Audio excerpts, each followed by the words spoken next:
Eh bien, bonjour et bienvenue, bienvenue à Paris Cours-Devant, bienvenue au cinéma Les 7 Batignolles pour cette masterclass, cette classe des maîtres, comme on dit en français, c'est plus chic.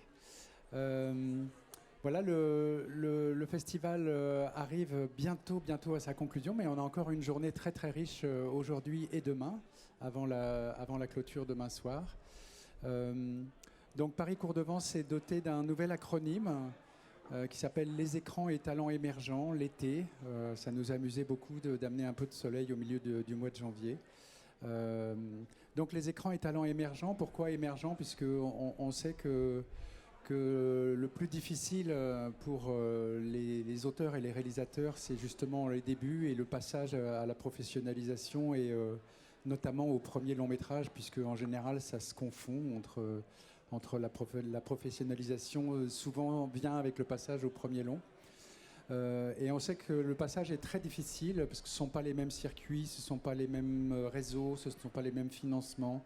Donc c'est pour ça qu'il nous tient à cœur d'accompagner tous les réalisateurs de cours qu'on a connus depuis 16 ans que le festival existe, justement dans leur voie vers la professionnalisation. À ce titre-là, depuis 2 ans, nous montrons des premiers longs métrages, exclusivement des premiers longs métrages, justement pour mettre en lumière ce moment aussi délicat et aussi complexe. Et donc, j'ai l'extrême bonheur d'accueillir aujourd'hui Sylvie Hautecoeur, qui va bientôt sortir donc son premier long métrage qui s'appelle Une mère et qu'on va avoir la chance de pouvoir voir ce soir dans le cadre du festival. Donc prenez vos places, bien entendu. Et donc cette masterclass sur ce passage au premier long et sur ce film particulièrement.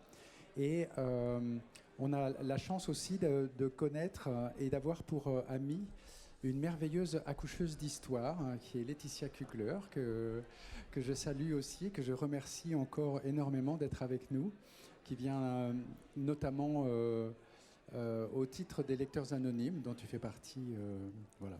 Donc je ne vais pas moi m'éterniser plus longtemps, je vais vous laisser raconter, puisque nous adorons les histoires à raconter, et le cinéma est aussi une histoire qui se raconte. Voilà. Donc merci à vous et bonne masterclass. Merci Rémi, merci, bonjour. Bonjour Sylvie. Merci, bonjour. Donc Sylvie Hautecoeur, tu es comédienne, scénariste, réalisatrice, et tu viens présenter ce soir ton premier long métrage, Une mère, qui sort le 23 mars. Et est-ce que tu veux que je donne l'argument ou est-ce que tu veux donner l'argument? Je t'en prie. Alors, Une mère, c'est l'histoire, en tout cas les prémices de l'histoire. C'est Aline, qui est jouée par Karine Viard, et Farid, Samir Ghesmi, qui sont les parents d'un jeune homme, Samy, qui est mort sous les coups d'un autre jeune homme au pied du bâtiment de sa cité. Le film commence par le procès et l'assassin, le meurtrier, Maxime, joué par Darren Muselet. Maxime écope de 9 ans de prison. Ça, c'est le début de l'histoire. Mais l'histoire commence vraiment après le générique, quand on retrouve Aline, 5 ans plus tard, qui fait ses courses au supermarché et qui se retrouve face à Maxime, qui a été libéré au bout de 5 ans. C'est tout. Là, il faut s'arrêter là. J'arrête. Voilà donc pour l'argument de ce film. Peut-être avant de parler de tes courts-métrages et de la figure de la mère qui traverse quand même ton travail depuis ton premier court-métrage, peut-être que tu peux nous en dire un peu plus sur ton parcours antérieur. Alors moi, je suis comédienne à la base et je suis allée tout doucement vers l'écriture. J'ai appris aussi à la FEMIS pour apprendre à écrire, parce que c'est un long chemin, l'écriture. J'ai l'impression ça fait 20 ans, mais que je continue à apprendre à chaque chose que j'écris, j'apprends et je découvre des nouvelles choses. Et c'est à peu près le même métier parce qu'on raconte des histoires, que ce soit en le jouant ou en l'écrivant. Et j'ai eu envie, ça depuis quand même un petit temps, que j'ai commencé à faire les courts-métrages, de pouvoir avoir tout le processus, de pouvoir raconter une histoire du début à la fin, avec tous les éléments artistiques en main.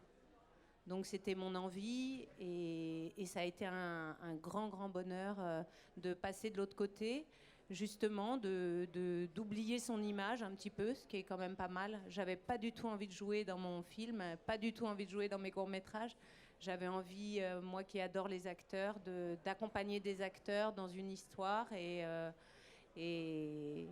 ça a été un vrai bonheur. J'ai eu que des superbes acteurs, dont Mademoiselle qui est là au premier rang et qui joue dans le film. Et ça a été, voilà, c'est ça, raconter une histoire par tous les moyens. Et puis après, même le montage, c'est re-raconter l'histoire à nouveau. Et l'étalonnage, donc refaire la lumière, d'aider la lumière, c'est re-raconter l'histoire encore par des émotions différentes. Et c'est toujours ça, raconter une histoire. Je crois que c'est ça qui me meut. Alors justement, parlons d'histoire et de formats différents. En 2015, tu réalises Séparation. En 2018, Paris-Pantin. 2 trajectoires de femmes déjà.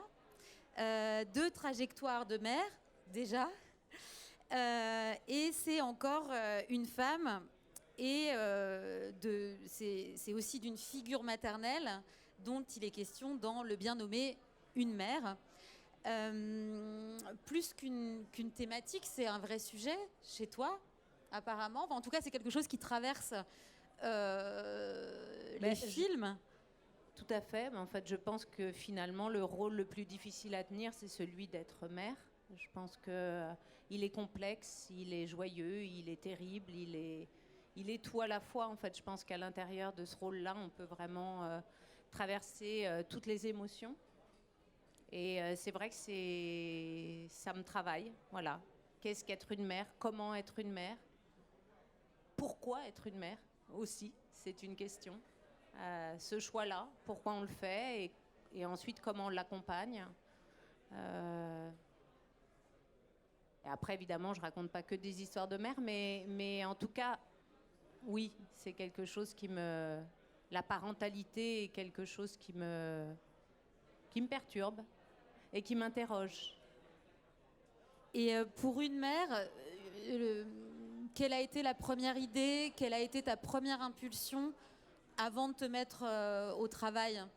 Est-ce que c'était... qu'est-ce que tu as eu envie de traiter en premier lieu avec une mère, tout de suite?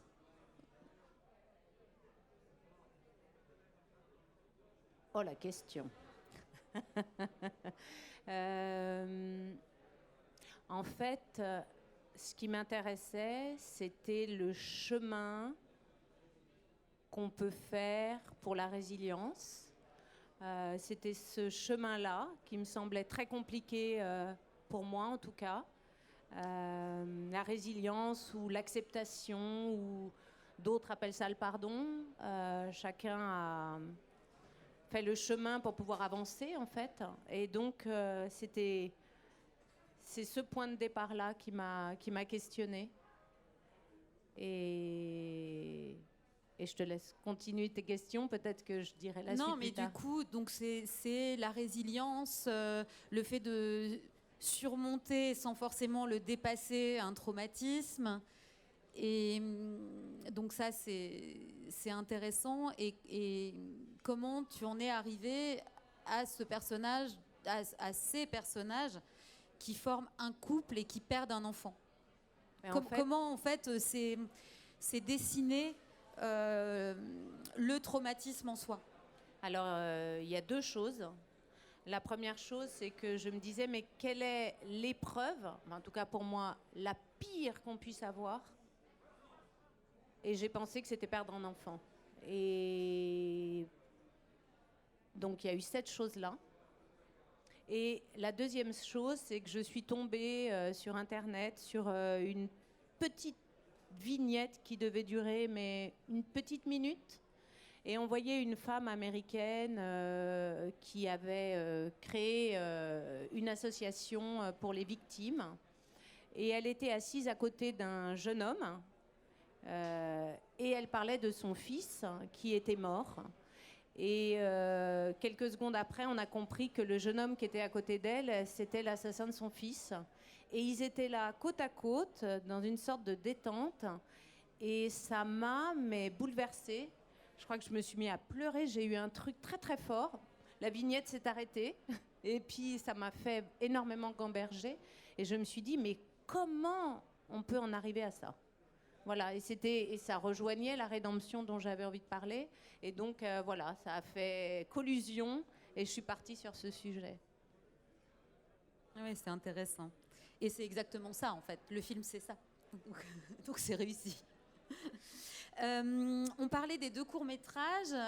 Pour les 2 courts-métrages, ils ont été produits par Mood Film. Benjamin Bonnet. Exactement. Et pour le long, tu es produite par Tripod Productions. Et Incognita. Et Incognita, exactement. Moi, je voulais interroger un peu le changement de prod et comment, en fait, tu étais passé d'une prod avec laquelle tu avais développé et réalisé tes courts-métrages à une autre prod avec qui tu avais développé ton premier lion. Alors, Benjamin, qui n'est pas là aujourd'hui, mais que j'ai croisé l'autre jour, et qui est un garçon absolument formidable et qui fait un superbe travail sur les courts-métrages. Quand j'ai fini ce 2e court-métrage, je lui ai dit que j'avais déjà commencé à développer ce long. J'avais eu l'aide à l'écriture du CNC et je lui ai demandé comment il se sentait par rapport à ça. Est-ce qu'il avait envie? Alors évidemment, il m'a dit qu'il avait l'envie, mais comme il était une toute jeune boîte de production, il m'a dit qu'il n'avait pas encore les épaules et qu'il n'avait pas encore la capacité, lui, de pouvoir passer au long et qu'il avait encore du chemin à faire en court-métrage. Et donc, je lui ai dit, mais donc, je vais aller chercher un autre producteur. Et il m'a dit, mais évidemment. Et d'ailleurs, Benjamin connaît très bien Delphine. Donc, et c'est aussi grâce à lui que je suis là ce soir, parce que c'est lui qui a présenté le long-métrage. Donc, voilà, on est très, très proches toujours. Et c'est quelqu'un qui a été formidable dans l'accompagnement des cours. Et je crois qu'il est très heureux pour moi que j'ai pu avancer plus vite que si peut-être j'étais restée avec lui, parce qu'on aurait mis plus de temps puisqu'il n'était pas encore prêt. Et en fait, Delphine, je l'ai rencontrée justement dans un festival de courts-métrages. Et on a discuté, et il y avait Benjamin qui était là d'ailleurs, et on a beaucoup discuté tous les 3, et enfin les choses se sont faites comme ça. Donc pas de heurts, pas de voilà, tout le monde était d'accord avec ça. Et comment s'est passé le développement alors une fois que la prod a été trouvée? Toi, tu avais déjà eu une aide à l'écriture. Comment ça s'est passé la collaboration avec la prod? Alors, quand je lui ai présenté mon travail, j'avais déjà une première version de script dialogué suite à l'aide à l'écriture qui m'avait donné les moyens de l'écrire. Donc je lui ai présenté le script. Elle m'a dit « Eh ben, il y a du taf ». Et je me suis dit « Eh ben oui ».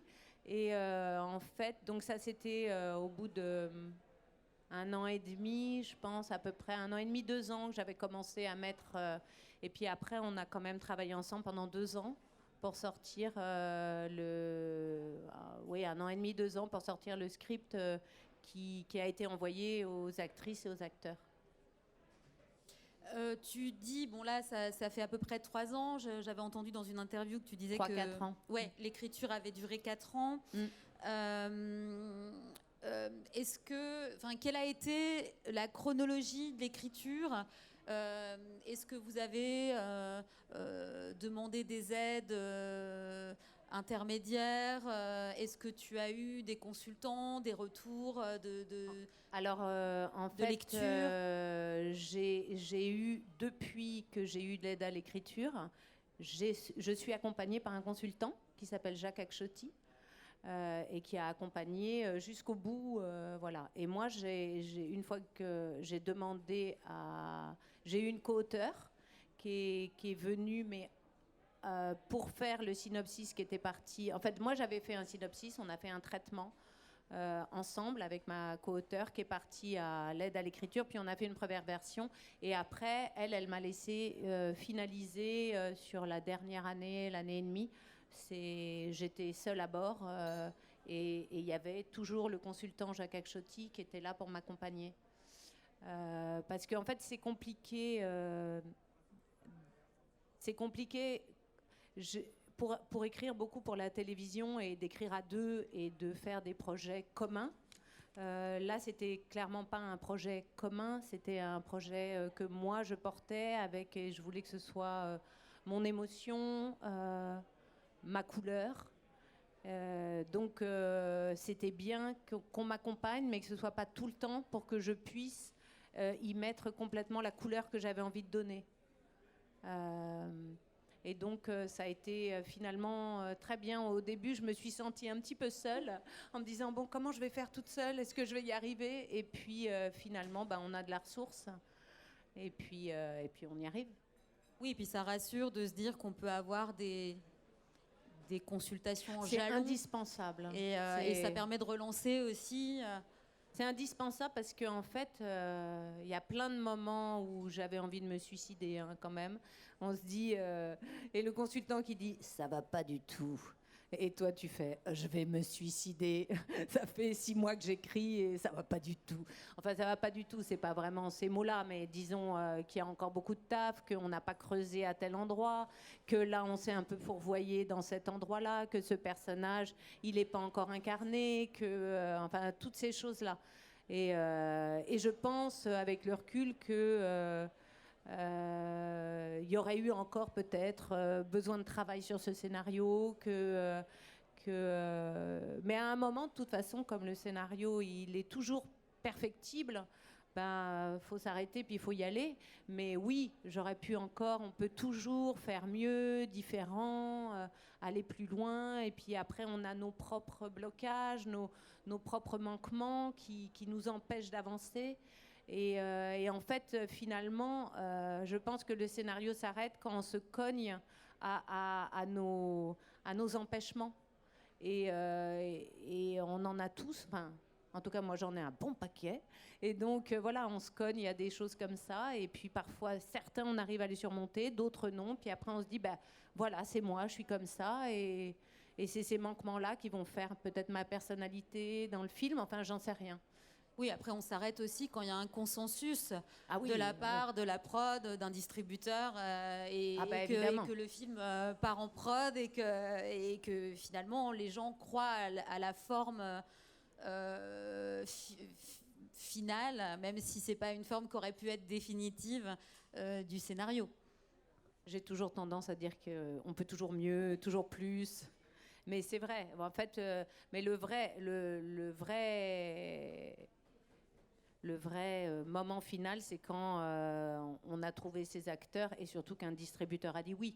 Parce que quand un distributeur a dit oui, ça veut dire qu'a priori, on va pouvoir avancer dans le processus et envoyer aux acteurs. Non, on a d'abord envoyé aux acteurs pour pouvoir avoir le distributeur. Oui, c'est comme ça que ça se passe. Parce qu'effectivement, j'ai eu une chance folle que Karine Viard accepte de jouer le rôle principal, ce qui n'était pas forcément évident. Et moi, j'avais écrit en pensant à elle. Oui, alors, pardon, je te coupe, mais justement, ça m'intéresse que tu dises ça. Je voulais t'interroger là-dessus. Tu dis que tu as écrit en pensant à Karine Viard. Et du coup, en quoi ça a orienté l'écriture ? En fait, ça oriente l'imaginaire. C'est-à-dire que quand on pense à Karine Viard eh ben, ça va faire un film différent que si on pense à Marina Foïs, par exemple. De toute façon, c'était une femme d'une 50aine d'années, donc j'allais vers ça. Mais ça aurait été très différent si ça avait été une autre actrice. J'avais pensé à elle parce que Karine, pour moi, a une rondeur qui allait bien dans le sens de la maternité, ou en tout cas elle a quelque chose qui, moi, me fait penser à la possibilité d'être mère. De sa rondeur, elle a un jeu qui est pas raide du tout, qui est toujours, qui peut être doux. Donc, enfin, je sais pas. Et puis bon, en plus, j'adore l'actrice. Elle est formidable. Elle est bankable. Enfin, ça faisait beaucoup d'éléments. Mais je trouve que c'est une magnifique actrice. Donc voilà. Pourquoi Oui, et puis quand vous verrez le film, vous verrez aussi que la souffrance et le traumatisme s'incarnent dans ces traits du visage. C'est assez impressionnant. Mais effectivement, je pense qu'une comédienne qui a un tel spectre de jeu permet aussi de pousser le personnage. Et c'est ce que tu fais. On en parlera après, mais c'est ce que tu fais très très bien. Je voulais revenir sur les étapes fondamentales de l'écriture, et notamment une étape fondamentale dans l'écriture, c'est le choix du point de vue. Donc, dans ton film, on a la trajectoire de deux personnages forts qui sont deux antagonistes forts, puisqu'on a la mère de la victime et on a l'assassin de son fils. Est-ce que... Donc on est du point de vue de la mère, même si on a les deux trajectoires. Est-ce que la question de traiter le point de vue de Maxime s'est posée ou jamais ? Alors, c'est très complexe quand on écrit ce problème de point de vue. Et c'est encore quelque chose qui est parfois fragile quand j'écris des scénarios. Parce qu'il n'est pas toujours là où on croit. Et donc, c'est complexe. Le point de vue, ce n'est pas seulement d'être avec le personnage. Donc, si, évidemment, je voulais être du point de vue de la mère, puisque c'est d'elle dont on parle, mais pour pouvoir être complètement avec la mère, il fallait que je comprenne le jeune homme. Donc, c'était assez complexe. Ça a été une vraie question que je me suis posée tout au long de l'écriture. À quel moment, et à l'écriture et au montage, à quel moment on passe le relais au jeune homme, et à quel moment on ne passe pas le relais pour garder l'attention, pour être dans le mystère, ou justement de ne pas l'être parce que ça ajouterait quelque chose d'émotionnel plus fort. C'est un vrai sujet, le point de vue, et je pense que ça va être un vrai sujet pour moi pendant encore longtemps. C'est complexe quand on écrit. Mais toi qui sais mieux, puisque tu es script doctor, peut-être tu vas pouvoir nous parler du point de vue.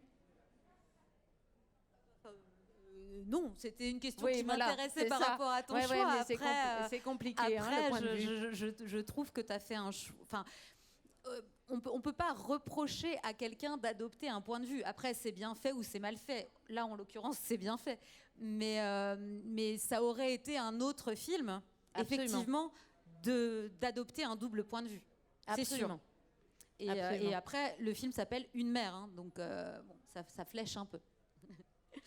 Alors moi, ce que j'ai aimé personnellement, à la fois dans le scénario et à la fois dans le film réalisé, c'est qu'il n'y a pas de complaisance pour les personnages, ni pour elle, ni pour lui. Il y a de l'empathie, il y a de la bienveillance dans ton traitement, mais il n'y a pas de complaisance, c'est-à-dire que tu ne cherches pas à les épargner, ni l'une ni l'autre. Tu cherches pas à relativiser leurs actions, ni à l'un ni à l'autre. Comment tu as travaillé ce traitement-là ?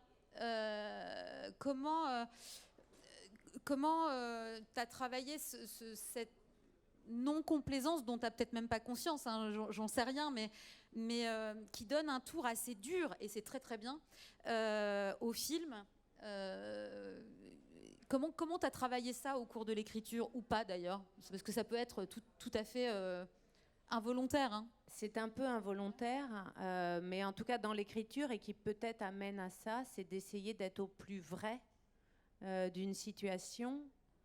Et donc, quand on est au plus vrai, on ne peut pas être complaisant. J'essayais de... Alors après... Si, ça se voit souvent. Ah. Mais je sais pas. Alors, je sais pas. Tant mieux, je dirais. Mais c'est effectivement... c'est assez étrange parce que j'avais l'impression d'avoir fait un film beaucoup, beaucoup plus joyeux.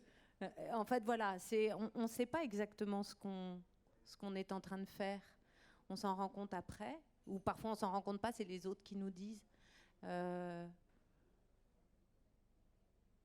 Disons que c'est pas un film triste non plus. Non, hein. non. C'est ni joyeux ni triste, mais il y a quand même une perspective extrêmement positive qui se dégage, y compris des actions difficiles et des frictions entre les deux personnages. Oui. Tout au long du film, je trouve. J'ai une tendance à croire en l'humain. Ça se voit. Ça se voit et ça fait du bien. Alors, on voit le père binôme de cette mère qui donne son titre au film est moins présent, évidemment. Mais quand il est présent, il déménage. Hein. Samir Ghasmi est absolument formidable. Il est formidable.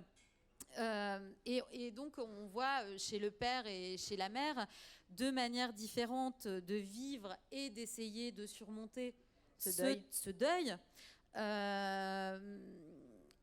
C'est une histoire de mère, mais c'est une histoire de couple aussi, face au traumatisme et à la réactivation du traumatisme des années plus tard. Est-ce que tu as des choses à dire là-dessus, sur le couple, sur le fait que voilà, t'as pas mis le père de côté, tu l'intègres, même si, et encore une fois, on est du point de vue de cette mère. Parce que en fait, dans ce couple, c'est pas un désamour qui les a séparés, c'est la mort d'un enfant.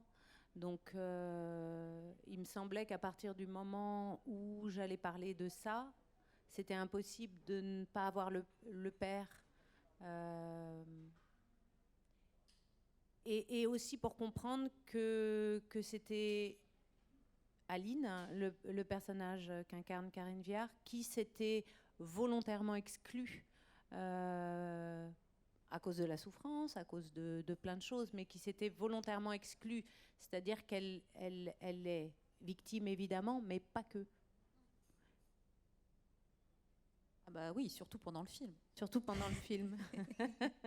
Mais après, tu parlais du deuil, et c'est vrai que c'est intéressant de voir que le mari, enfin en tout cas le père et la mère, ne sont pas du tout dans la même étape par rapport au deuil. Mais en fait, je pense, et on le voit tout le temps, il y a des gens qui veulent aller vers la vie, et il y a des gens qui en sont incapables suite à un deuil. Et donc, ça fait un écart énorme, parce que quand on décide de continuer à vivre coûte que coûte pour la personne qui est morte, ou au contraire qu'on se sent coupable de continuer à vivre pour la personne qui est morte, voilà, c'est deux chemins. Et moi, je ne dis pas qu'il y en a un meilleur que l'autre. On fait ce qu'on peut avec ce qu'on est au moment où on vit ça. Et donc, je trouvais intéressant de montrer ces deux états sans jugement. Et on comprend les deux, en fait. On fait vraiment ce qu'on peut, en fait. Avec qui on est et comment on... Mais il n'y a pas de jugement ni pour l'un ni pour l'autre, en fait. Oui, c'est toujours un traitement extrêmement bienveillant et dans l'empathie des personnages. Enfin, pour lui comme pour elle, on comprend ce qui fait qu'ils agissent. Et qu'ils peuvent se dire des choses très dures. Et qu'ils peuvent se dire des choses très dures, ouais. Effectivement. mais on sent l'affection, l'amour toujours entre eux. C'est très touchant. Alors, dans ce qui concerne la progression de la relation Aline et Maxime, ne t'inquiète pas, je ne vais pas dire des choses qui ne doivent pas être dites. On remarque qu'ils ont d'abord besoin l'un de l'autre très prosaïquement. En tout cas, elle fait en sorte qu'ils aient besoin l'un de l'autre très prosaïquement, puisqu'elle doit faire réparer la plomberie de sa maison qu'elle veut vendre, et que lui ne doit pas perdre son boulot de plombier pour ne pas retourner en prison, ou en tout cas pour ne pas... Oui, parce qu'il est en probatoire. Il est en probatoire. Et puis ensuite se met en place une vraie... Le plan d'Aline. Le plan d'Aline, et en même temps une vraie relation extrêmement profonde entre eux. Il trouve en elle une figure maternelle et elle trouve en lui une figure filiale, si on peut... oui. Voilà, si on peut résumer comme ça, c'est extrêmement résumé, oui, c'est extrêmement raccourci. Il a l'âge de son fils, donc forcément ça résonne quelque part. Comment tu as abordé justement le fait que chacun vient combler une partie de la faille de l'autre? Est-ce que c'était là depuis le début, ou est-ce que ça s'est approfondi au fil de l'écriture? Ça s'approfondit au fil de l'écriture, puisqu'en fait, ce qu'on fait en permanence, c'est creuser les personnages. Donc, au fur et à mesure, c'est savoir tout leur passé, tout ce qui leur est arrivé, et en quoi... Et puis, ce qui était intéressant, c'est qu'on puisse mettre en miroir les deux personnages, parce que s'ils n'avaient aucune... en tout cas, pour que l'histoire fonctionne, c'est le miroir, mais n'importe quelle histoire, en fait. Quand on met deux personnages l'un en face de l'autre, c'est qu'est-ce qu'ils s'impactent mutuellement. Je ne sais pas si on dit ça comme ça, mais je pense que c'est compréhensible. Enfin, voilà. Et donc, oui, et au fur et à mesure, et on creuse, et on creuse, et on creuse, et c'est long. Et on refait, et on réécrit, et on n'en peut plus. Ouais, c'est des versions et des versions. Par rapport au synopsis qui est parti à l'aide à l'écriture, ça n'a plus rien à voir. Justement, qu'est-ce qui a évolué entre le premier synopsis, le premier jet de l'histoire, et puis qu'est-ce que tu as retravaillé le plus En fait, c'est la relation entre les deux. Et qu'avant, j'avais une tendance à m'éparpiller avec d'autres personnages, etc. Et qu'au fur et à mesure de l'écriture, je me suis complètement recentrée sur mes deux personnages principaux. Ceci dit, même entre l'écriture et le montage, ça s'est encore recentré, parce que c'est un tout petit peu plus large dans le scénario que dans le film monté. Absolument. Mais ils sont tellement formidables tous les deux et que en fait, j'avais la sensation que c'était ça qui nous intéressait quand on regardait, et que finalement tout ce qu'il y avait autour n'était pas si intéressant. Mais entre toi, le scénario que tu as lu, et le scénario qu'on a tourné, il y avait déjà eu des coupes. Donc entre le scénario qu'on a tourné et le scénario et ce qui reste à l'écran, on est assez proche. Je crois qu'il y a une ou deux scènes qui ont été coupées, mais c'est assez... Après, c'est la manière dont c'est filmé que peut-être est différent de ce qui est écrit. Peut-être, je ne me rends pas compte. Mais on avait déjà, à cause... parce qu'il y a toujours cette problématique de temps et d'argent, hein. Oui, justement, j'allais aussi t'interroger là-dessus, sur la raison des coupes, à la fois artistiques et à la fois peut-être alors, les coupes qui financières. Les coupes qui sont faites au montage, c'est artistique. Parce qu'une fois qu'on a monté le film, on se rend compte que cette séquence, finalement, elle n'amène rien, elle est explicative. Et suite à un premier montage...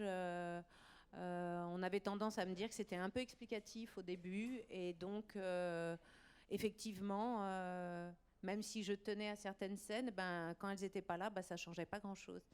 Donc tu fais, bon, ben, je vais l'enlever, même si tu n'as pas envie, mais bon, voilà. Donc il y avait ça. Et puis, par contre, effectivement, au moment de la prod, au moment de la mise en prod et au moment où le premier assistant a fait le découpage, a fait le plan de travail, en gros, on avait une semaine de trop. Donc on fait waouh, une semaine de trop, ça va pas être facile. Et donc oui, on cherche des solutions. Notamment, il y a une scène que je voulais tourner à l'intérieur d'une salle de bain, que j'ai tournée finalement à l'extérieur de la salle de bain, et on devine ce qui se passe. Parce qu'il m'a dit, cette scène-là, à l'intérieur de la salle de bain, si tu veux la faire comme tu veux la faire, c'est une journée de tournage. Et sinon, c'est 2 heures. Et alors, on va faire 2 heures. Donc voilà, c'est plein de choses comme ça, et on est obligé de gérer avec le temps imparti, l'argent. C'était un premier film, il n'y avait pas énormément d'argent. On avait Karine Viard. Il fallait qu'on rentre dans une économie qui soit celle qui était juste pour un premier film avec Karine Viard. Donc il a fallu faire des coupes. Et puisqu'on en est à parler des comédiens, Karine Viard, tu as écrit pour elle et c'était un vrai, un vrai succès qu'elle accepte de faire le film. Et pour Samir Ghesmi et pour Darren Muselet, comment ça s'est passé?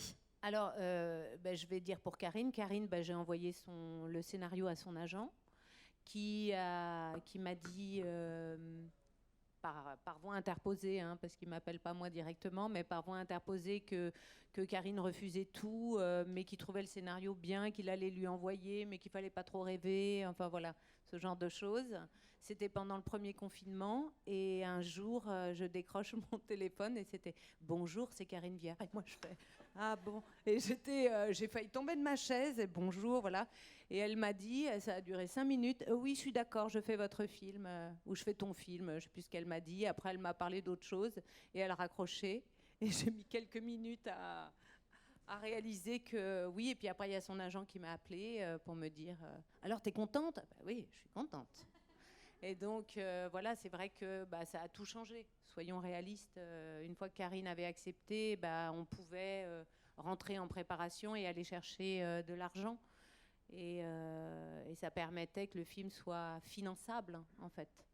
Et Samir Ghesmi, alors effectivement, il y a peu de scènes dans le film.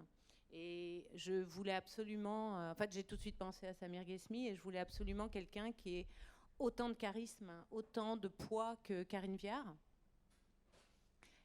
et qui accepte de faire un rôle où il y avait 3 scènes. Donc, on lui a envoyé, il a dit non. Il a dit non, il dit j'aime beaucoup, mais c'est trop petit. Enfin voilà, et ce que je comprends. En plus, comme on était petit budget, non seulement c'est petit, mais en plus tu vas pas être payé. Ça faisait beaucoup pour lui. Et donc c'était Nathalie Chéron qui s'occupait du casting. Donc quand elle m'a dit ça, j'ai accusé le coup, puis je l'ai rappelé. Je lui ai dit écoute, tu vas rappeler Samir Ghesmi, puis tu vas lui dire que c'est impossible qu'il me dise non en fait. Que j'ai pensé à lui et que c'est impossible qu'il me dise non. Alors elle l'a rappelé, mais elle lui a dit Sylvie est scotchée dans son canapé, elle ne peut plus se lever, elle est en pleine dépression, il faut que tu lui dises oui. Et donc il a fait je relis. Il a relu. Un long moment sans qu'il se passe rien, on commençait à flipper en se disant mais le tournage est bientôt, il se passe rien et tout. Et puis finalement il a dit oui. Il m'a dit je viens de voir. Alors, il est venu chez moi, on a papoté pendant 1 heure, et en ressortant il m'a dit ok, c'est bon, allez, c'est bon. Voilà, c'est comme ça. Il est super sympa et ça s'est hyper bien passé, il était charmant. Et vraiment, il l'a fait parce qu'il croyait en l'histoire et qu'il s'est dit oh, elle n'a pas l'air trop chiante, ça va bien se passer. Voilà. Et puis qu'il avait très envie de tourner avec Karine Viard, soyons réalistes. Je n'étais pas que la seule à lui donner envie. Je pense que tous les deux, ils ont très très bien fonctionné ensemble et ils ont eu grand plaisir à travailler ensemble. Mais ça se voit, enfin, toutes leurs scènes ensemble, d'ailleurs, il n'y a pas de scène où il est sans qu'elle soit là, sont vraiment ouais, très, très émouvantes, très fortes. Ça se voit à l'image. Ouais, ça s'est super bien passé. Ils n'avaient jamais tourné ensemble, donc c'était chouette. Je crois qu'ils étaient contents. Et pour Darren? Et pour Darren, bah, comme là pour le coup, je crois que c'est le seul acteur que j'ai casté, c'est-à-dire casté dans le sens passer des essais, parce que tous les autres acteurs, je les ai castés sur bande démo.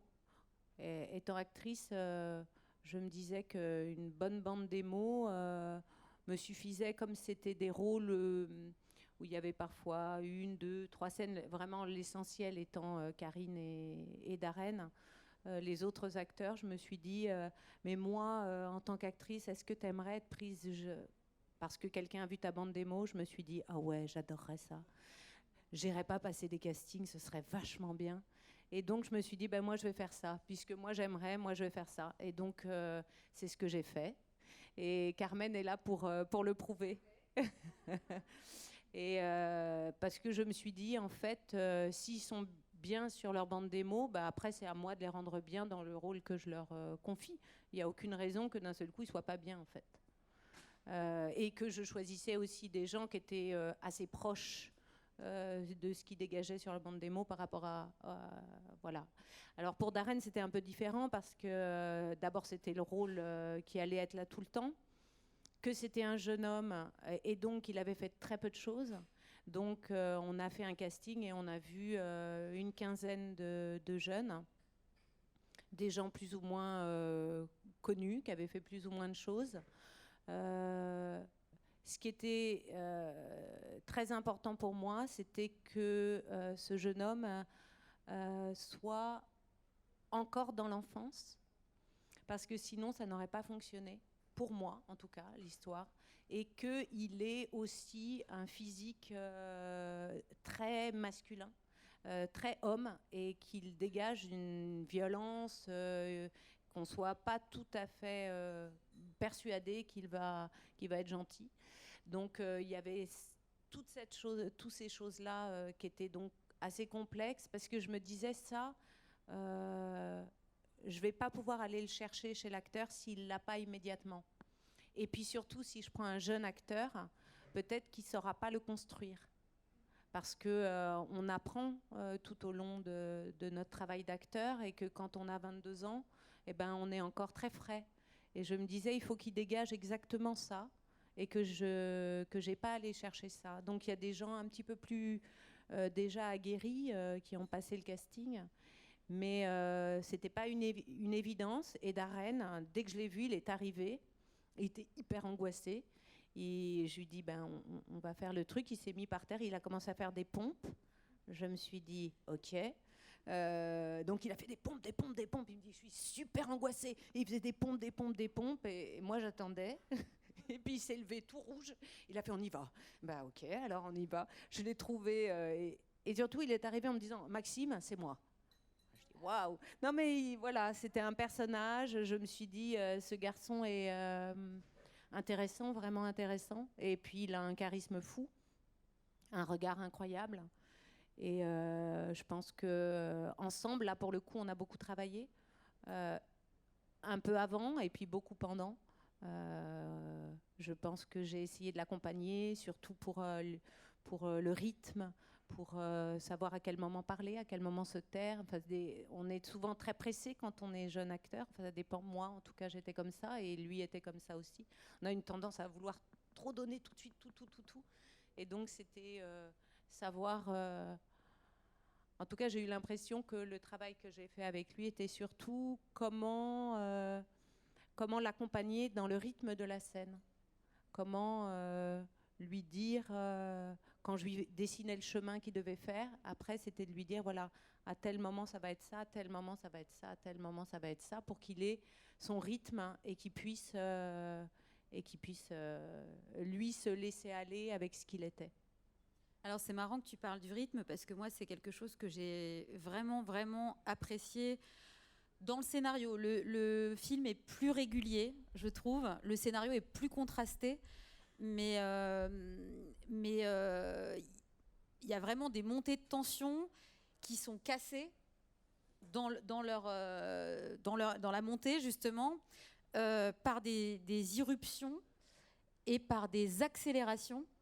Et les accélérations qui sont dues notamment au tempérament impulsif de Maxime, et puis à la douleur et à la sensation d'injustice qui rendent le personnage d'Aline proactif, extrêmement proactif.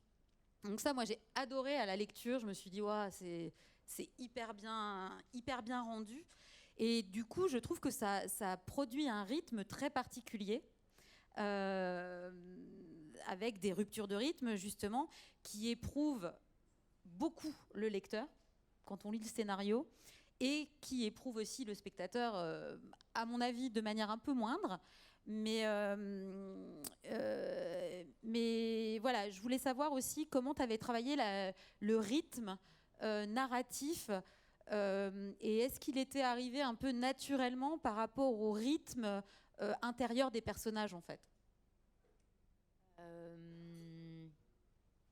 Ou est-ce que c'était vraiment une intention de produire comme ça des ruptures de rythme, avec des moments un peu de pause narrative très courts? Alors, alors déjà, à l'intérieur des scènes, je pense que même avec Karine, le travail qu'on a fait ensemble était un travail sur le rythme. Elle me disait toujours « tu me ralentis, tu me ralentis, tu me ralentis ». Et parce que j'avais un rythme dans la tête, de comment je voulais que les scènes se passent. Et évidemment, tout ça est magnifié ou descendu par un montage. Mais globalement, quand on tournait, je savais le rythme. Voilà, je savais le rythme. J'ai jamais travaillé avec de la musique. C'était quelque chose que la musique, je sais pas trop. Mais c'est une sorte de... Enfin, la musique, je parle... la vraie musique. Après, c'est la musique des scènes, la musique interne. Hein, mais ça, c'est autre chose. Mais il n'y a pas beaucoup de musique dans le film. Hein. Il y a très peu de musique. Il y a très peu, et c'est très léger. Oui, absolument. Alors, au tout départ... D'ailleurs, mon premier court-métrage, il n'y avait pas du tout de musique. Dans le deuxième, il y en a un peu trop. Et au départ, j'étais partie pour ne pas mettre de musique du tout. Et puis finalement, je me suis ravisée. Je pense que mes producteurs me disaient « mais tu es folle, il n'y aura pas de musique, il va falloir de la musique, etc. » Mais ils avaient tout à fait raison. Je pense que c'était important par moment, que ça sorte de soulagement aussi, la musique, ça permet ça. Mais après, dans le rythme dont tu parlais, je ne me suis pas tout à fait rendu compte. Je pense que dans le rythme de l'écriture et le rythme après montage est forcément différent parce que d'abord, à partir du moment où, quand on écrit, on est tout seul, donc on a ses propres choses, et après quand même, c'est tout un groupe.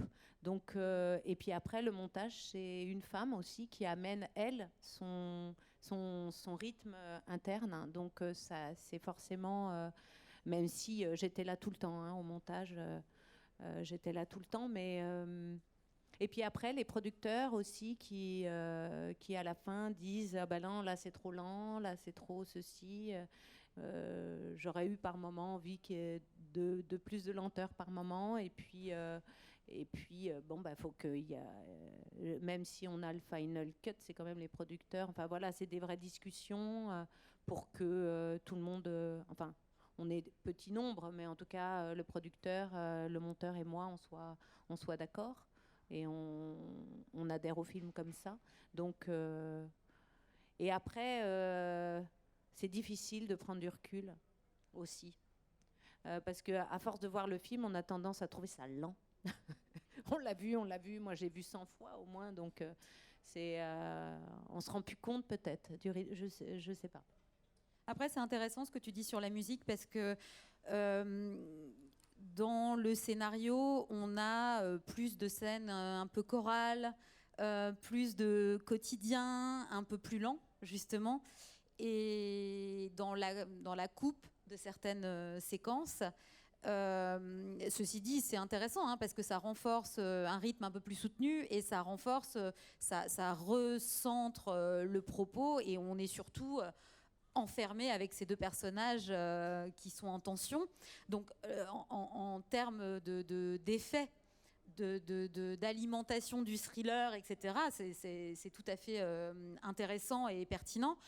Et cette musique qui intervient à des moments vraiment choisis et très rarement vient presque ramener une espèce de douceur ou d'aération qu'on avait au scénario dans les scènes un peu plus chorales, un peu plus chroniques, où le personnage était dans sa vie, dans la famille de son mari, au début, etc. Surtout. Au début surtout, ouais. Mais en fait, évidemment, on les a tournées ces scènes. On les a tournées et puis ça fonctionnait pas. Donc, évidemment, on se remet en question. Peut-être que c'était moi la manière dont je les ai réalisées ou en tout cas, ça fonctionnait pas. Ça partait ailleurs. On se demandait, ça faisait exogène. Et puis peut-être que le point de vue que j'avais pris, voilà, en termes de réalisation, était peut-être pas si juste. Ou en tout cas, voilà, ça fonctionnait pas. Et je me suis beaucoup questionnée pour savoir pourquoi, alors que ça fonctionnait à l'écriture. C'est donc ma faute. Mais en tout cas, ce qui est sûr, c'est que ça fonctionne sans. Donc, non, c'est pas ta faute, c'est surtout que le film a son propre rythme et il impose sa propre construction en fait. À un moment, il prend le dessus sur nous en fait. C'est très étrange. Je me suis rendu compte qu'à un moment, c'est le film qui décide si on doit faire ça ou si on peut pas le faire parce qu'il a déjà pris son chemin tout seul. C'est assez, franchement, ça fait un peu. Je me la pète. Mais je vous jure que c'est vrai. Il y a vraiment cette chose-là qui est très étonnante où à un moment on fait, mais en fait, ce film-là que je suis en train de faire, eh ben, il permet pas ça. Et moi qui pensais toujours avoir le dessus, eh ben, à un moment, j'avais plus le dessus, en fait. C'est assez étrange. C'est comme si il avait sa propre vie. C'est comme nos personnages à un moment quand on écrit. Eh ben, si on veut prendre le dessus sur nos personnages, eh ben, ça va pas être bon. Il faut les suivre à un moment. Quand on les a bien définis, il faut les suivre et accepter et pas essayer de faire rentrer les ronds dans les carrés. Et c'est le lâcher-prise, en fait, dans l'écriture qui amène souvent à des jolies choses. Et c'est pas toujours évident à faire. Oui, mais moi, je suis tout à fait d'accord. Je trouve qu'un film a sa forme et sa durée organique. Et que c'est dommage d'aller contre. Voilà. Alors, c'est un film assez dur qui met en scène des souffrances profondes, des accès de violence, un moteur de vengeance. Moi, je voulais te poser la question du dosage. Jusqu'où... est-ce que tu t'es posé la question d'aller jusqu'à un certain point? Est-ce qu'on t'a dit de ne pas aller au-delà d'une certaine limite dans la violence, dans la confrontation Non. Ou est-ce que c'était justement là pour le coup aussi organique d'aller jusqu'à un certain point et puis de... En fait, je ne me suis pas posé cette question. Je crois que j'ai écrit les scènes et après je les ai... on les a tournées et... pour le coup, j'étais assez contente du résultat. Et je ne me suis pas posé la question. Je pense que c'était là où j'avais envie qu'elle soit. Et personne ne m'a rien dit, ni les producteurs, ni... Après, il y a toujours la problématique. Il y a une scène, la grosse scène vers les trois quarts du film, qui a demandé une journée entière de tournage. Quand je leur ai dit, voilà, il y a tant de plans, et ça va durer une journée de tournage, il fallait que je fasse le choix d'avoir moins de choses ailleurs. Donc, mais ça me semblait inenvisageable de la tourner autrement, en fait. J'ai énormément travaillé en amont, hein, parce que moi, voilà, c'était un premier film. J'avais Karine Viard en face de moi. Je me disais, il ne va pas que je me crotte. Je vais avoir l'air ridicule si j'arrive et que j'ai pas l'air de savoir tout sur le bout des doigts. Donc j'avais tout découpé en amont, tout. J'avais proposé mon découpage au chef-op, qui est un super chef-op, parce que je voulais pas me retrouver comme une idiote, quoi. Donc, alors, j'espère que ça m'a pas créé d'empêchement parce que j'avais des idées dans la tête, j'en sais rien. En tout cas, il n'y a pas eu de souci sur le plateau. Mais oui, j'avais beaucoup travaillé. Donc après, je ne sais plus quelle était ta question, mais... Sur jusqu'où aller jusqu'où aller, bah, j'ai l'impression que je suis allée là où j'avais envie, où j'étais capable d'aller. Je ne me suis pas posé cette question, en fait. Sur ça, et j'ai pas eu d'empêchement là-dessus, et non, je me suis pas posé la question. Et une question un peu bête, mais est-ce que être comédienne toi-même t'a aidé dans la direction des comédiens, ou est-ce que ah bah carrément. Ouais. En fait, c'est pas du tout bête, hein, parce que je pense que c'est parce que je suis comédienne, je pense qu'elle a accepté. Oh ben, je pense qu'elle s'est dit et qu'elle a accepté d'être en totale confiance avec moi, Karine. C'est-à-dire qu'elle a vraiment été... il n'y a jamais eu de souci. Elle m'a dit très vite qu'elle allait faire comme j'ai envie, quoi. Donc, et qu'elle avait confiance en moi, et qu'elle m'a dit, voilà, moi je suis comme ci, moi je suis comme ça, fais attention à ci, fais attention à ça. Et à partir de ce moment-là, elle a senti que... Enfin, je crois, hein, c'est ce qu'elle m'a dit à la fin, que j'avais un regard bienveillant, que j'étais là pour la mettre en valeur, que j'étais là pour l'accompagner, que s'il y avait un manque de justesse, je serais là pour lui dire, que si c'était pas le bon rythme, je serais là pour lui dire. Donc, je crois elle a lâché les chiens parce qu'elle se sentait en confiance. Et je pense que le fait d'être comédienne, elle savait que je savais par où ça passait. Et moi, je ne lui imposait jamais rien qui puisse l'empêcher dans sa création. Aussi, connaissant un peu le mécanisme, forcément, je savais où être, à quel endroit il fallait être. Donc je pense que oui, c'est une aide énorme, parce que j'ai pas peur des comédiens, j'ai pas peur du plateau, j'en ai fait, et j'adore les comédiens, j'ai pas peur d'eux surtout. Et je sais où ils sont. Et je sais diriger parce que j'ai été dirigée. Je crois que je sais diriger les acteurs. Et je sais, même pour un jeune acteur, savoir juste lui dire arrête de faire, pense, et la caméra le filmera. Déjà, juste cette phrase, ça l'a énormément aidé. Je disais, mais ne fais rien, je t'en supplie. Rentre, pense, je te jure, ça suffit. Voilà, des choses pour finalement... Oui, c'est rassurant. Le mettre à l'aise et pas et ne jamais demander. Par exemple, il y a eu une grosse discussion avec Karine au début, et évidemment, c'est toujours un questionnement quand on est acteur, c'est de se dire je veux pas que tu m'imposes les endroits où je dois pleurer ou je dois pas pleurer, parce que en fait, ça bloque. Si les larmes viennent, elles viennent. Mais je veux pas que tu m'imposes ça. Et donc au départ, elle avait fait bon, là je pleurerai pas. Et je lui avais dit, mais l'important c'est pas que tu pleures, en fait, c'est que l'émotion soit transmise, et que les gens qui vont regarder comprennent où tu en es dans ton cheminement de personnage. Et donc voilà. Et après, de fait, comme je lui demandais rien, elle a tout donné. Ceci dit, elle pleure pas beaucoup par rapport à ce qu'elle traverse.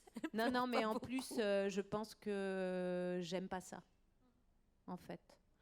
J'aime pas trop les films trop lacrymaux où tout le monde pleure. Je trouve que finalement, la pudeur, on comprend extrêmement bien sa souffrance, il n'y a pas besoin de ça. Et en plus, sa souffrance, elle date d'il y a 5 ans.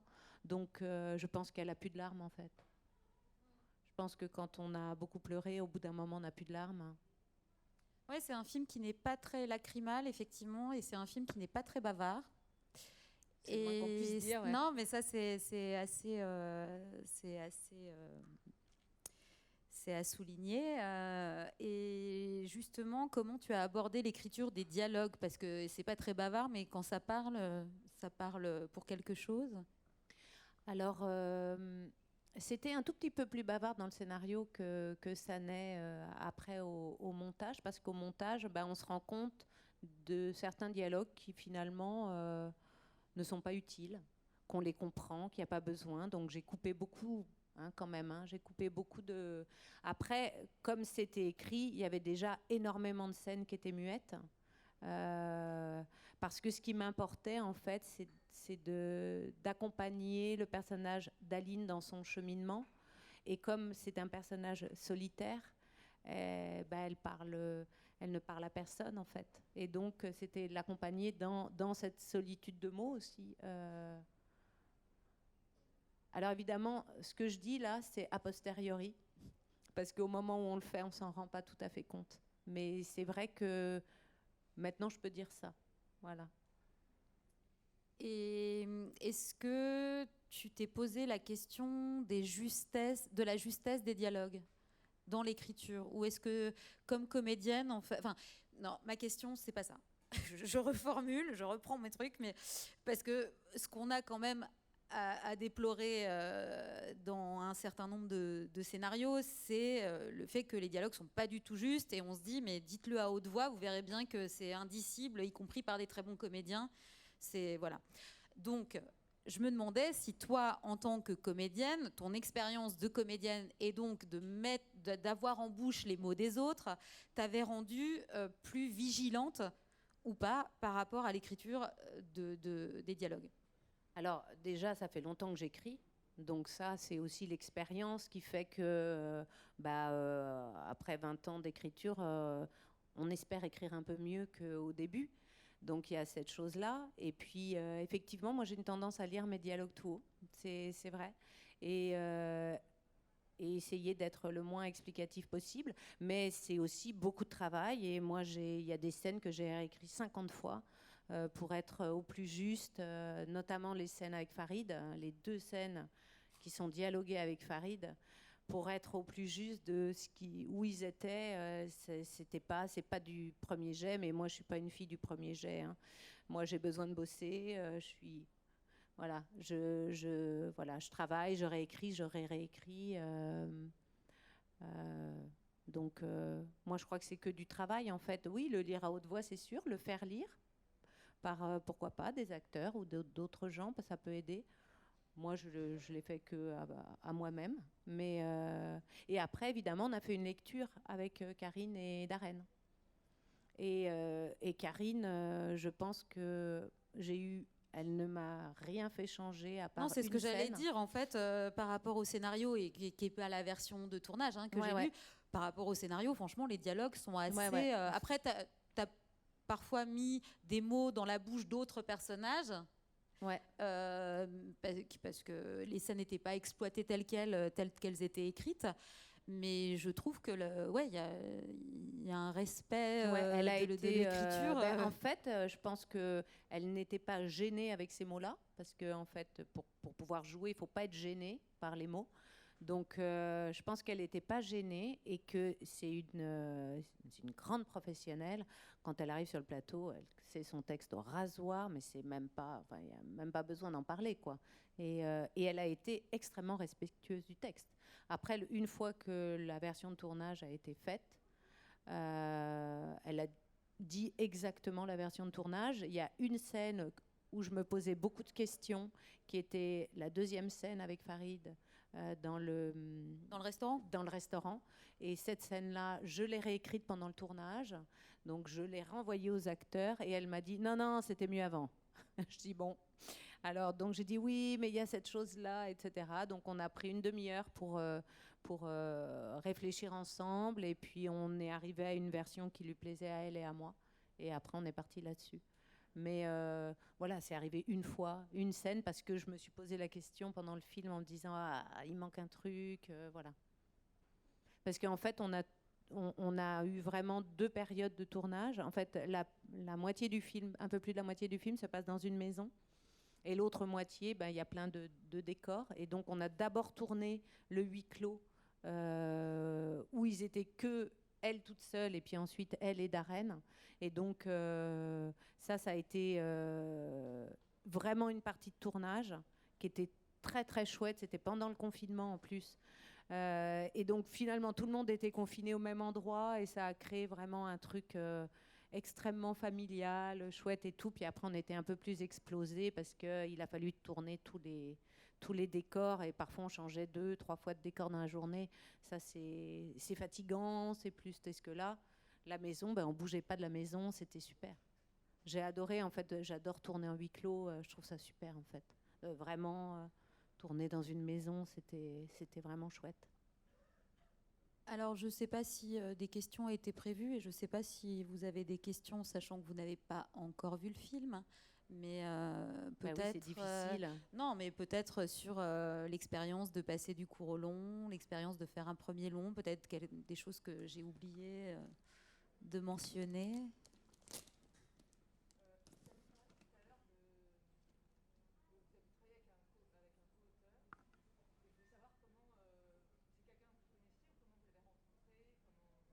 Alors, ma co-auteure, hein, en fait, c'est ma co-auteure quand j'écris des séries pour la télévision. En fait, j'écris beaucoup pour la télévision aussi. Hein. C'est un petit peu comme ça que je gagne ma vie, parce que, comment dire, le cinéma, on écrit pendant 4 ans pour 1 000 euros. Hein, donc, non, j'exagère parce que j'ai eu l'aide à l'écriture, donc j'ai eu énormément de chance. Hein, je ne peux pas dire le contraire. Mais en tout cas, j'écris pour la télévision, et elle est ma co-auteure de télévision, que j'ai rencontrée parce qu'une fois j'ai écrit sur une série, elle était aussi, et puis on s'est rencontrés comme ça, et ça fait au moins 10 ans maintenant qu'on écrit ensemble. Donc c'est évidemment à elle que j'ai pensé, parce qu'elle est dans mon intimité, et c'était assez simple. Parce que c'est difficile de trouver un co-auteur, c'est difficile d'être accompagné, c'est pas simple. Et après, le script doctor, en fait, c'était mon prof à la FEMIS, et donc voilà.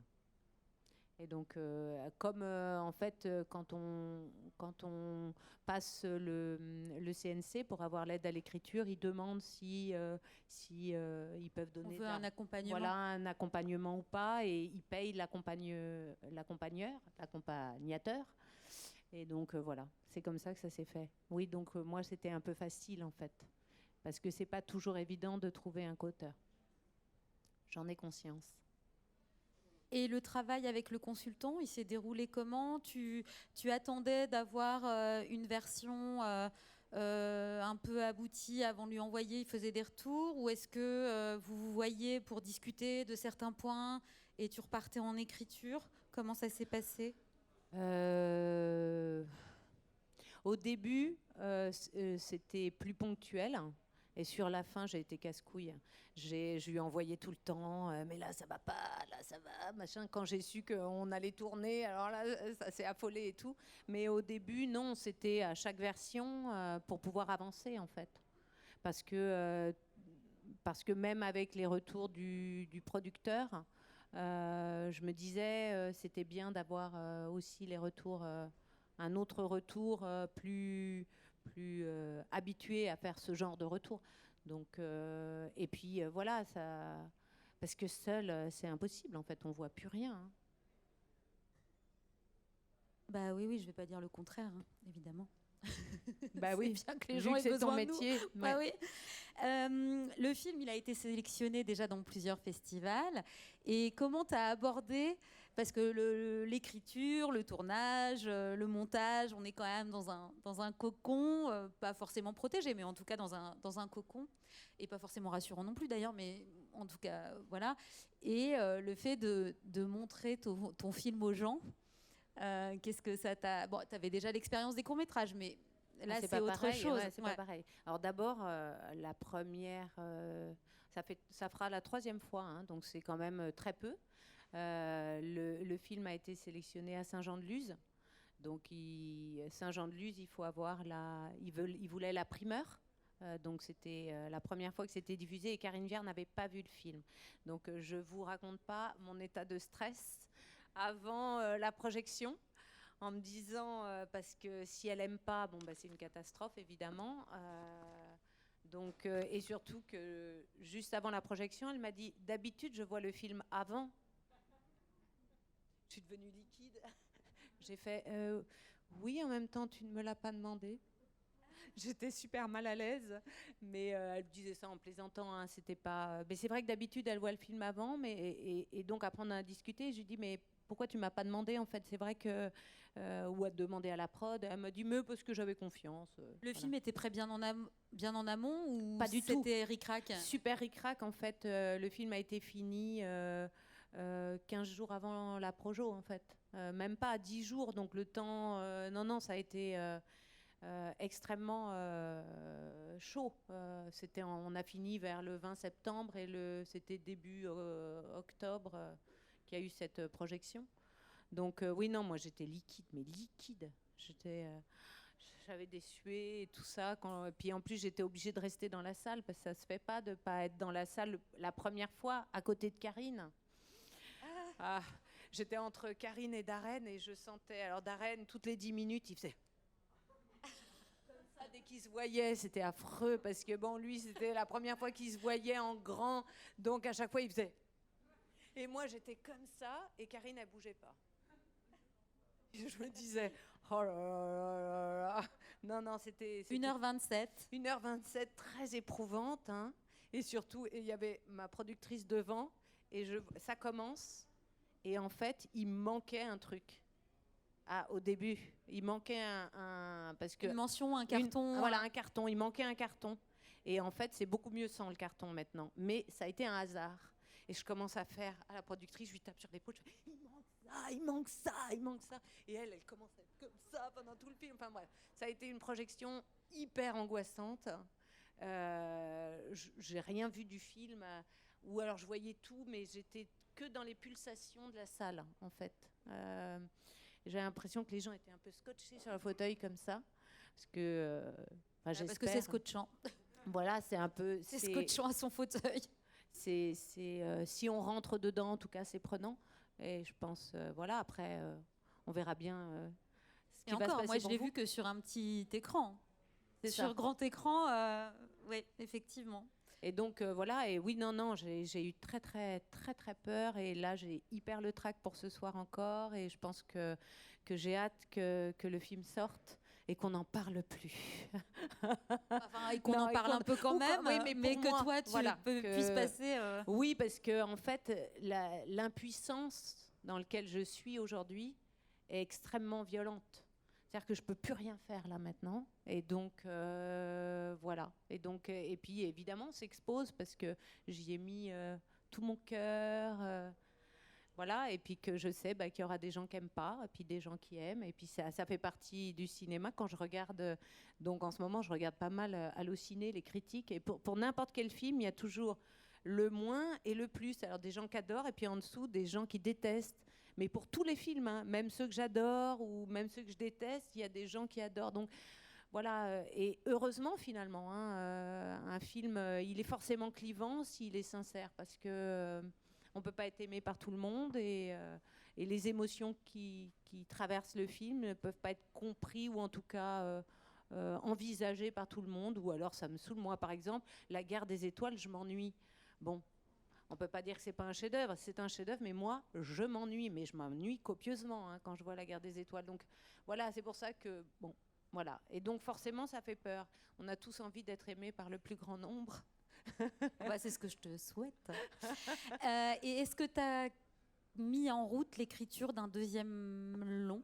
Oui, tout à fait. En fait, pour rien vous cacher, j'avais d'abord écrit un premier long qui a failli se monter, qui ne s'est pas monté. Et puis j'ai abandonné et je suis partie sur autre chose. Et donc ce premier long-là, qui est encore plus autobiographique, parce que là c'est autobiographique dans l'émotion que ça traverse par rapport à mon parcours sur la résilience.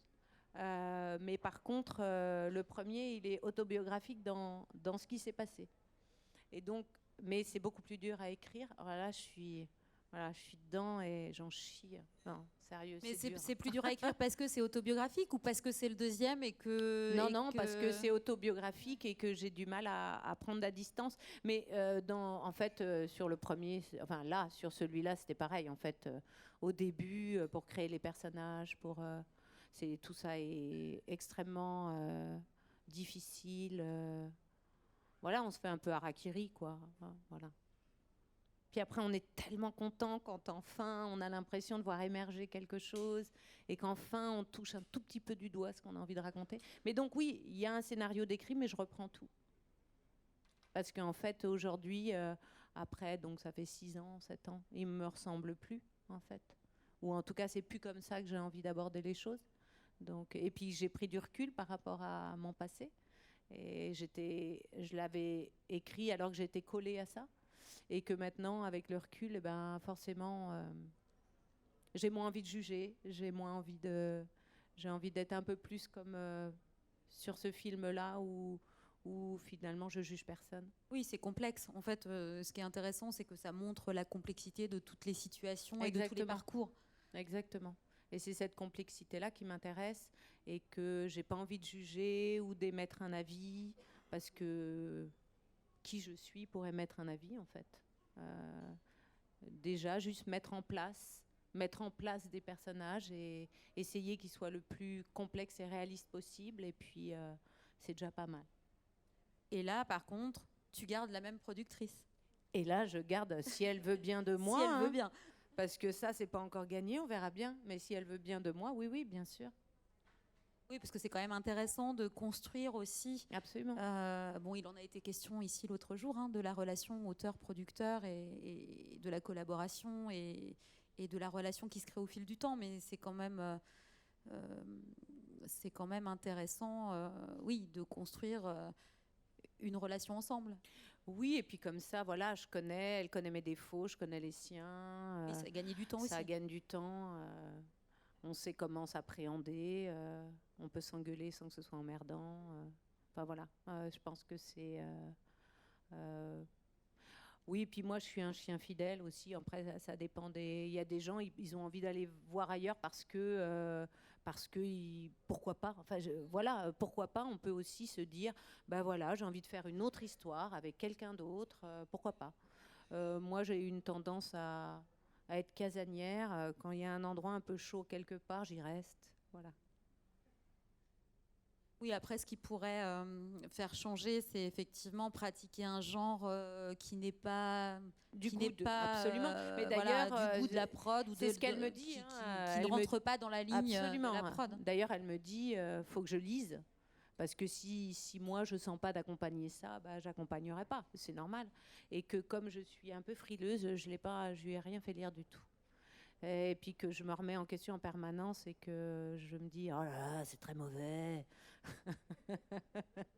Et donc, voilà, il faut que j'arrive à faire un truc dont je sois contente. Qui te convainque un minimum pour pouvoir être montré à d'autres. Est-ce que vous avez... Oui, monsieur, au pull bleu.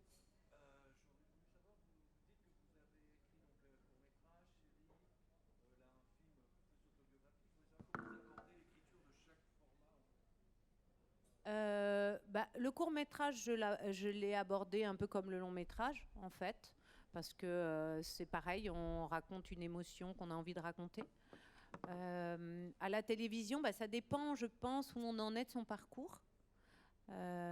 Au début, j'ai écrit pour les autres, clairement. Donc, c'est moi qui quémandais pour pouvoir écrire ceci, pour pouvoir écrire dans telle chose. Moi, j'avais fait la Fémis, donc en scénariste. Et puis, donc j'ai beaucoup écrit, beaucoup. J'ai écrit beaucoup de pièces de théâtre aussi. J'ai écrit 5 pièces qui se sont jouées à Paris. Donc, j'ai commencé par le théâtre, étant comédienne. C'était ça. Et puis après, je me suis mis à écrire pour la télévision. Comment j'aborde Je pense que c'est pas la même écriture. Bien que maintenant, avant, en fait, à la télévision, c'était l'action qui menait. C'est-à-dire, on racontait des actions. Au cinéma, on raconte des personnages. C'était ça un petit peu le clivage entre télévision et cinéma. Mais ça a beaucoup changé et on voit vraiment plein de séries maintenant qui racontent des personnages. Donc, je trouve que ça se rapproche beaucoup. Bien que à la télévision et en fonction des chaînes, parce que évidemment quand on écrit à la télévision, on écrit pour des chaînes Et donc, en fonction des chaînes, les choses sont un peu différentes. Et il y a quand même ce besoin de rapidité à la télévision parce que zapper est très facile. Donc il faut toujours garder le spectateur en haleine. On n'est pas dans le cinéma où les gens sont dans une salle et se détendent, etc. Mais il faut toujours garder le spectateur donc avec des relances très fortes. Donc on pense beaucoup à ça quand on écrit pour la télévision. Où va être ma relance? Il y a quelque chose de très technique dans l'écriture de télévision. Et j'ai trouvé que dans l'écriture de cinéma, c'est moins technique. En fait, on se laisse plus aller à être sur suivre une émotion et pas suivre une narration. Je ne sais pas si c'est clair ce que je dis, mais je ne sais pas ce que tu en penses, toi qui connais bien le sujet quand même. Oui, je suis assez d'accord avec toi. Il y a un côté mécanique et technique dans l'écriture sérielle, même dans l'écriture d'unitaire, qui n'est pas induit tel quel dans l'écriture cinématographique. Après, voilà, il y a autre chose aussi. Il y a le fait de déployer un univers et des personnages sur un temps plus long. Voilà, c'est une contrepartie. Super, hein. Mais c'est super. Moi, c'est pas une critique parce que j'adore écrire. C'est technique. J'adore écrire pour la télévision aussi. Ce dont tu parles, et quand là je suis sur un 6 x 52 minutes, c'est vrai qu'on a des personnages qu'on accompagne super longtemps et que c'est très joyeux à écrire. C'est beaucoup plus rapide. Donc il y a aussi quelque chose d'assez satisfaisant tout de suite parce qu'on écrit une série sur un an et puis l'année d'après, elle est tournée. Après, il y a peut-être des gens... Alors ça, c'est pas tout le monde, hein. Mais quand on a la chance... Non, mais une fois qu'on est pris par un diffuseur, j'entends. Oui. Parce que, en fait, on écrit une fois qu'on est pris par un diffuseur. Avant, on écrit des synopsis, on développe un peu, puis on essaye d'être pris par un diffuseur. Mais une fois qu'on est pris par un diffuseur, une série, c'est une année d'écriture à peu près, et ça se tourne tout de suite dans la foulée. Alors qu'un long métrage, là j'ai mis 4 ans et puis je vais peut-être mettre autant pour le prochain. Oui, en moyenne, développer un long métrage, ça prend 3-4 ans. Et certains mettent 10 ans. Hein. Donc, et moi je dis, il n'y a pas de temps imparti. L'important, c'est qu'au final, on soit content de... C'est un peu différent en fait. C'est un peu différent. Donc j'ai ce plaisir-là de me dire, quand j'écris, parfois c'est tourné vite. Et puis à la télévision, c'est souvent d'autres qui réalisent. Voilà, on est dans des cases. Hein. On est clairement dans des cases. T'es auteur, t'es là, t'es à cet endroit-là. T'es réalisateur, t'es à cet endroit-là. T'es acteur, t'es à cet endroit-là. Alors moi qui navigue un peu, ils aiment pas franchement. C'est oui, compliqué. alors qu'au cinéma et de plus en plus, je trouve, il y a vraiment une ouverture. À la première réalisation assez fréquente. C'est-à-dire que les producteurs n'ont plus peur de confier la réalisation à quelqu'un qui n'est pas aguerri. Parce qu'il y a des aides. C'est ça, c'est qu'il y a beaucoup d'aides au premier film. Et premier film, c'est première réalisation. Et donc, ça permet, je pense, aux producteurs de se lancer, alors qu'à la télévision, pas du tout. Hein.